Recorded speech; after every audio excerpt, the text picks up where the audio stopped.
Hello বন্ধুরা, good morning. তোমরা সবাই কেমন আছো? আমরা তো ভালোই আছি। আর আজকে কী বার? আজকে হলো বৃহস্পতিবার। চলো এখন থেকে ব্লগটা স্টার্ট করছি। এখন ব্রাশ করে এলাম, মানে ঘুম ভেঙে গেছে 7:30টার দিকে। সকাল সকাল ঘুম ভেঙে যায়, গরম যে এত, বাপরে কুলার চলেও এত গরম লাগে। এখন গরম জল করছি, গরম জল খাবো। চলো। দেখছো এখন 7:30, এত রৌদ্র হয়েছে চারিদিকে। বাবু খাচ্ছে রেজিন। কি খাচ্ছ সোনা তুমি? রেজিন, আচ্ছা খাও। জলটা হয়ে এসছে, গরম জল খাবো। দুধটা গরম করে নিলাম। আর রাতে সমস্ত সবজি কেটে রেখেছে ভাজা, আর আজকে সব ঢেঁড়স ভাজা, এগুলো ভাজাভুজি করবো আর ডাল করবো আজকে। আমার তো চা হয়ে গেছে, মানে চা রেখে এলাম। এখন ভাবছি ভাজাটা বসিয়ে দিব, কড়াইটা গরম বসিয়েছি। চলো। এদিকে দেখো, চা তো হয়ে গেছে। লাল চা তো গরমই থাকে, তাই জন্য বলছি যে ভাজাটা আগে বসিয়ে দিই, কারণ তাড়াতাড়ি রান্না হয়ে যাবে। আর বড়ে তো স্কুল আছে, ও সকালে তো ভাত খেয়ে যায় না, ওই আম টাম খেয়ে যায়, কারণ দুবেলা ভাত হয়ে যায়। তাই জন্য ভাবলাম যে এদিকে ভাজাটা বসিয়ে দেয়। আর বাবু দেখো দুটো লাঠি, মানে লাঠি নিয়ে যে কি খেলে, আর এত দুরন্ত হয়েছে, মানে বাজনা বাজাবে, তাই ওখানে বাজনা বাজছে ফোনে ক্যামেরা দেখে। এদিকে ভাজাটা বসিয়ে দিয়েছি।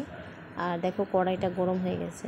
আর তেল দেখে তোমরা ভেবো না যে এইটুকু তেল দিয়েছি, মানে ভাজাতে আমি প্রথম কমই তেল দিই, কারণ ওই যে ভাজা থেকে জল ছাড়ে, তো এটা তো আমি ঢেঁড়স ভাজা করছি আর জলও খুব ছাড়ে, তাই জন্য অল্প তেল দিয়েছি, পরে থেকে আবার তেল দিই। এদিকে দিয়ে দিলাম জিরে, আর কালো জিরে আর শুকনো লঙ্কা দিলাম ফোড়নে। এখন ভাজাটা দিয়ে দিব। আর আমি এক হাতে ক্যামেরা করছি আর এক হাতে দেখো ভিডিও করছি, রান্না করছি, মানে দেখানোর জন্য। এদিকে ঢাকনাটাও দিয়ে দিলাম, কারণ কি বলো তো, মানে যখন ভাজাগুলো হয়তো মানে একটু হয়ে যায়, মানে ছিটে যায় পুরোটা দেওয়ালে পড়ে, আর মুছতে প্রচুর সমস্যা হয়। এদিকে ভাজা বসিয়ে এদিকে চলে এলাম চা খেতে। চাটা খেয়ে বাবুকেও খাওয়ালাম। আর ফ্রিজে ছিল মিষ্টি কুমড়ো ভাজা করব। তো ভাবলাম যে টাইম আছে হাতে, তো আলু আর করলা ভাজা করব, মিষ্টি কুমড়ো ভাজা করে নিই। মিষ্টি কুমড়ো থেকে থাকতে থাকতে হয়ে যাচ্ছে, মানে একটু একটু পচে যাচ্ছে, তাই জন্য। আর ভোরের জন্য এদিকে আম কেটে রেখে দিয়েছি। আমের মানে দুধ বের হতো আম থেকে, আর একটু দই ছিল কালকের, আর এক বাটি দই তো এমনিতেই আছে, ওটা দই বার করলাম। আর এদিকে আমের চাটনি বানিয়েছিলাম, আর বাবুর মৌসম্বি। আর দেখো বর আমও কেটে নিয়েছে। Good afternoon. আমার স্নান হয়ে গেছে। সকালে এত গরম লাগছিল, ভিডিও করা হয়নি। রান্না বান্না কমপ্লিট, সমস্ত কাজ কমপ্লিট হয়ে গেছে আমার। আর কি বলবো, মেঘলা দিন করেছিল, আনন্দ আসছিল, আবার একটু রোদ্র উঠে দিল, তো কে জানে বৃষ্টি হবে কি না। আর আমার সমস্ত কাজ বলতে সব কিছু হয়ে গেছে। বাসন মাজা, ঘর মোছাটা, বাবুকে স্নানও করে দিয়েছি, ওকে খাওয়াবো, খাইয়ে দেয় সে পুজো করব, কারণ শরীরের অবস্থা মানে গরমে ঘেমে ভিজে গেছিলাম, আর একটু ফেস প্যাক লাগিয়েছিলাম, তো তাই জন্য বাবুকে বললাম যে বাবু স্নান করে নিই, তারপর খাওয়াচ্ছি। স্নান করে নিয়েছি, খাওয়াবো এখন, তারপরে পুজো করব। বর ফুল নিয়ে এসছে, এই যে ফুল নিয়ে এসছে বর, সাদা ফুলগুলো। এই ফুলটা খুব ভালো, এই ফুলটা দিয়ে পুজো করব ঠাকুরকে। আর চলো ছেলেকে এখন খাইয়ে দিই। আর চলো কি রান্না করেছে দেখাই। দেখো বাটির তো প্রচুর অভাব, বাটিতে দই মানে করা আছে। এই যে রান্না করেছি সব ভাজাভুজি, ভাত হয়েছে, আর এখানে হচ্ছে ডাল, আর এখানে আমের চাটনি। হ্যালো বন্ধুরা, পুজো দেওয়া কমপ্লিট হয়ে গেছে, আর এখনই লাঞ্চ করলাম দুপুরে। আর এই ধূপদানিটা মানে নিয়ে খুব ভালো হয়েছে, মানে ধূপের যে ছাইটা ওই মধ্যে থেকে যাচ্ছে, আর কাঠিটাও ভেতরে থেকে যাচ্ছে। খেলাম। আর মেঘলা দিন করেছে, বৃষ্টি হবে কি না কি জানি, মানে বৃষ্টি হলেও গরম লাগবে বুঝতে পারছি, কারণ তাপটা তো উপরে উঠবে। এখন চলো মানে ছেলেকে ঘুম পাড়াবো, আর আমিও একটু ঘুমাবো, মানে সারাদিন ক্লান্ত, বিকালে মানে একটু ঘুমালে, বাবু উঠবো না, একটু ঘুমালে ঠিক লাগে। চলো বন্ধুরা, বিকালে তোমাদের সামনে দেখা করছি। চলো বন্ধুরা, এখন তো সন্ধে 5টা 5:30টার মতন বাজে, আর ঘুম ভেঙেছে দুপুরে, এত ঘুমিয়েছি আমি আর বাবু, অনেক ঘুম এসছে আমার আর বাবু। দেখো আমি এক্ষুনি উঠলাম, আর বাবু ওর পাপা এসেছিলো, উঠে গেছিলো 4টার দিকে, 4:30। এখন চলো, অবশ্য গরম বন্ধুরা, খুবই গরম। আর এই গরমের মধ্যে এই যে ঠান্ডা ঠান্ডা দই, ফ্রিজের দই, মানে দই বসাচ্ছে। আর বাবু খুব দই খেতে, মাম্মাম দই খাবো, তাই দইটা নিয়ে এলাম। বাইরে পড়াচ্ছে। স্টুডেন্ট এসছে। চলো বন্ধুরা দই খাই। ঠান্ডাতেই দইটা খেতে পেট ঠান্ডা থাকে, আর আমার বাবু খুব দইও পছন্দ করে, তাই ওকে খাওয়াচ্ছি। বাবু তুমি কি খাবে? দই খাবে? চলো বন্ধুরা দই খাই আমি আর ছেলে মিলে।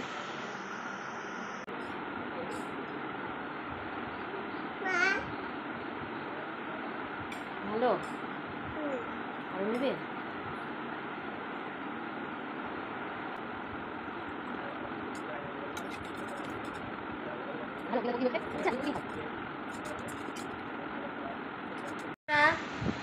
একটু বাজারে বেরোবো, ছেলে তো বায়না করেছে যে গাড়ি নেব, মানে বাইরে ওর দাদা ভাইয়ের গাড়ি দেখেছে, তাই বলছে গাড়ি নেব। তো দেখি যদি গাড়ি পাই তোকে গাড়ি কিনে দিব। আর আমার হাতের শাঁখা বেড়ে গেছে বন্ধুরা, তাই শাঁখা পড়তে যাচ্ছি।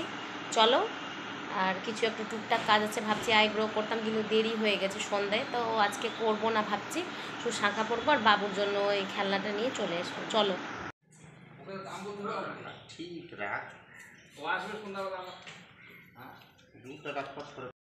এদিকে দেখো স্বর্ণকারের দোকান চলে এসেছি, আর উনিকে বলছি যে শাঁখা বার করে, কারণ মানে আমাকে কাঁচা শাঁখাগুলো বার করে দিচ্ছে, আর আমি বলছি কাঁচা শাঁখাগুলো তো মানে বেশি বেড়ে যায়, তো আপনি একটু মানে যেমন শাঁখা দিন যেন আমার শাঁখাটা বাড়ে না। তো ও বললো ঠিক আছে, কাঁচা শাঁখা দেখাচ্ছে। তারপরে পাকা শাঁখাগুলো বের করেছে, আমি পাকা শাঁখাই পরেছি না, এগুলোর মধ্যে প্রচুর ডিজাইন ছিল, কিন্তু আমার হাতে মানে এইগুলো শাঁখা ভালো হয় না।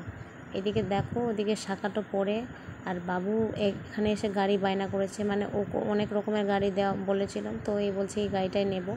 আর গাড়িটা পেয়ে যে কী খুশি, সারা রাস্তা গাড়িটা ধরেই নিয়ে এসে নিজের হাতে। আর ভালো হয়েছে, ওকে বলছি বাবু তুমি গাড়ি পেলে তাহলে পড়াশোনা করবে? হ্যাঁ, তাই বলছে জিসিবি গাড়ি, মানে জিসিবি তো বলতে পারে না, অন্য ভাষায় দেশি গাড়ি বলে।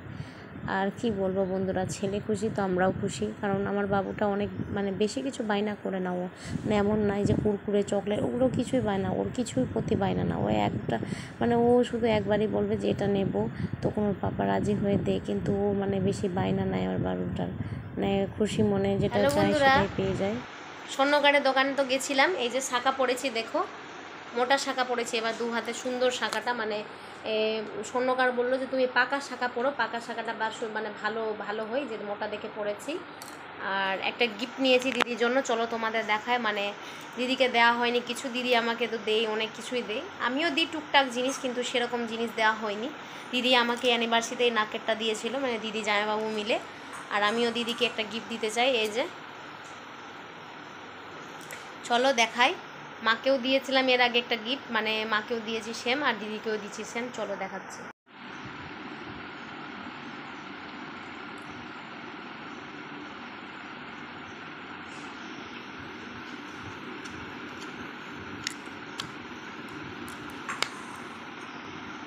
এই যে দেখো দিদির জন্য এই জিনিসটা নিয়েছি, পলা আংটি।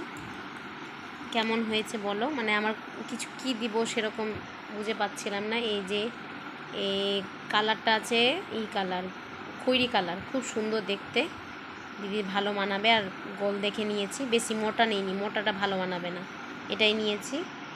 এই যে আমার হাতে পরে দেখালাম, আমার তো লুজ হচ্ছে, দিদির টাইট হবে, কারণ দিদির আঙ্গুলগুলো একটু মোটা, আর ওর হাতটাও মোটা, দেখতে ভালো লাগে, তাই দিদির জন্য এটা নিয়েছি। দেখো কেমন হয়েছে। আর চলো দিতে তো কবে যাব, মানে মালদা তো এখন যাওয়া হবে না, কারণ এখন যা গরম পড়েছে, বাবুকে নিয়ে এখন যাব না। তো ভাবছি যে যদি কোনো দিন মানে কোনো কাজের জন্য যাই মালদা, তখন না হয় দিদিকে দেব।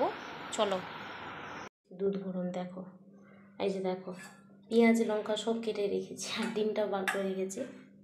চলো এদিকে দেখো বর্ত নিয়ে এলো চাউমিন, এই যে চাউমিনটা নিয়ে এসছে, আর লবণ প্যাকেট শেষ হয়ে গেছে। আর এদিকে এই যে মশলাটা নিয়ে এসছে চাউমিনের জন্য, আর এই যে চাউমিন আমি সেদ্ধ করে নিচ্ছি, 3 প্যাকেট চাউমিন করবো। চলো বাবু ছাড়ো, আগে রান্নাটা করে দিই। আমার বাবু তো খাওয়ার জন্য একদম বলেছিলাম না, ও খাওয়ার জন্যই করবে, ঝটপট করছি। চলো যে দেখো 3 জনা 3টা বাটিতে নিয়ে নিয়েছি, বাবুকে তো এটাতে দিতে হবে, ও বলছে যে আমি বড়টাতে নেব। চলো আস্তে আস্তে খাও, গম আছে আস্তে আস্তে খাও। ভালো হয়েছে, সস থাকতো, তো সস তো দিতে পারলাম না।